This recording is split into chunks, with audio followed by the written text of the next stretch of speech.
From the Newstalk ZB newsroom, this is Newsfix.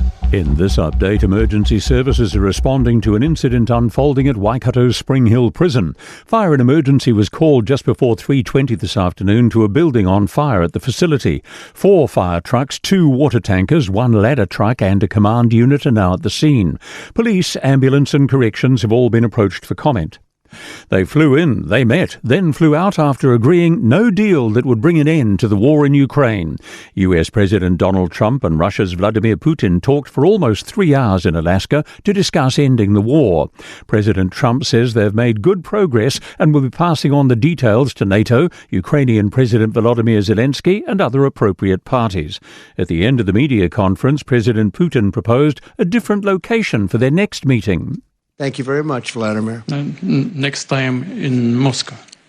Oh, that's an interesting one. I don't know. I'll get a little heat on that one, but I could see it possibly happening. New Zealanders could be unknowingly investing in weapons through their KiwiSaver providers. Research by charity Mindful Money shows KiwiSaver investment in global weapons companies has surged by nearly 41% on last year. The investment through KiwiSaver and retail funds in weapons companies supplying the conflict in Gaza totaled nearly $72 million.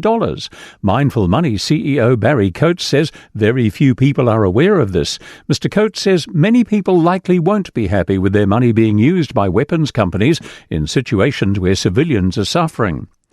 The Maritime Union says the decision to cancel the Inter-Islander ferry project has created massive anxiety for workers. The entire cost of the cancelled project is $671 million.